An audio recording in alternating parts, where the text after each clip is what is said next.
আমার প্রিয় ছাত্র ছাত্রীরা তোমরা কেমন আছো সবাই? আমিও ভালো আছি। যাই হোক, আমরা সরাসরি পাঠে চলে যাই। ইতিমধ্যে আমরা পার্ট 2 শেষ করেছি, তাই তো? আমরা পার্ট 2 রিডিং পড়া শেষ করেছি, বা সাবলীলভাবে পড়া আমরা শেষ করেছি। আমাদের পার্ট 2 ছিল আমাদের পরিবার ও আমাদের প্রতিবেশী। এটা আমরা শেষ করলাম। এখন আমরা দেখি এরপর আমরা কি আছে অনুশীলনীতে। তাহলে কি আমরা অনুশীলনীতে যেতে পারি? অনুশীলনীতে যেতে পারি। যেহেতু আমরা সাবলীলভাবে পড়াটা শেষ করছি, তাহলে আমরা এখন অনুশীলনী, তোমরা তোমাদের বইয়ের 5 পৃষ্ঠা বের করো। 5 পৃষ্ঠা বের করছো সবাই? বের করছো 5 পৃষ্ঠা? আচ্ছা, আমরা অনুশীলনীতে কি দেখতে পাচ্ছি লক্ষ্য করি। এক দাগে আছে শব্দগুলো পাঠ থেকে খুঁজে বের করি। কি লেখা আছে? জোরে বলো সবাই। না, আমরা এক দাগে কি লেখা আছে?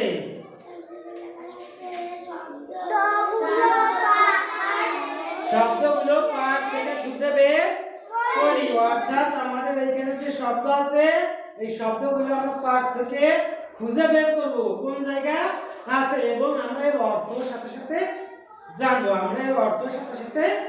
জানবো। ঠিক আছে? তাহলে আমি দেখি আমাদের প্রথম শব্দ কি আছে? পঞ্চম আছে।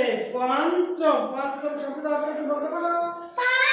পঞ্চম শব্দের অর্থ হচ্ছে গাছ। আর ফসল শব্দের অর্থ কি আমরা জানি?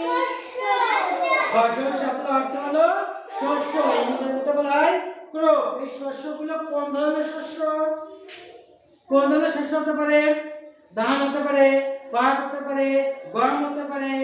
এই জাতীয়কে বলা হয় শস্য। এইগুলো হলো শস্য। তাহলে ফসল শব্দের এক কথা হলো শস্য। এরপর আছে খামার। কি আছে? খামার মানে কি আমরা জানি?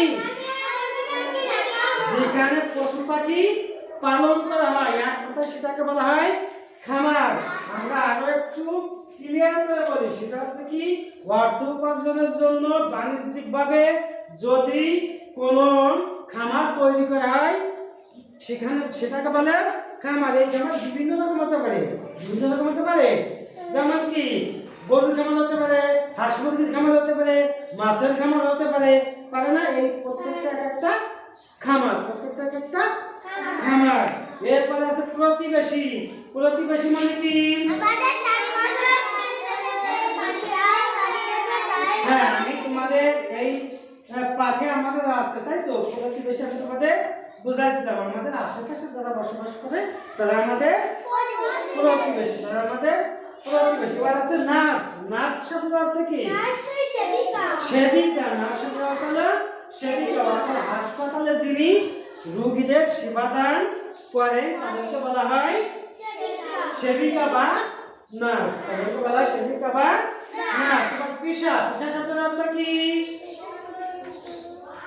এক কথায় বলা যায় কাজ।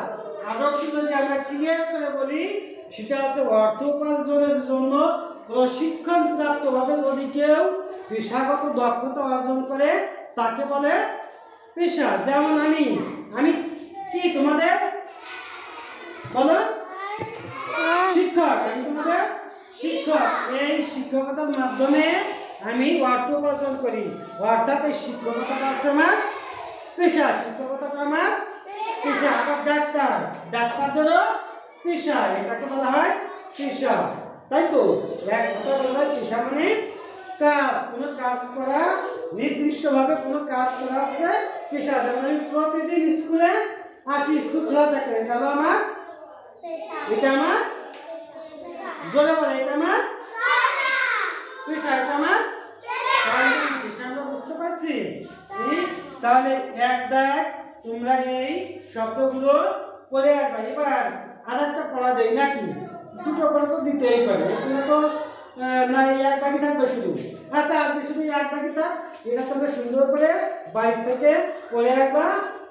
আগামী ক্লাসে আমরা দুই দাগে আছে খালি জায়গায় শব্দ ভাষায়, এটা আমরা আগামী ক্লাসে সুন্দর করে তোমাদের বোঝাই দেবো। ঠিক আছে, তাহলে ধন্যবাদ।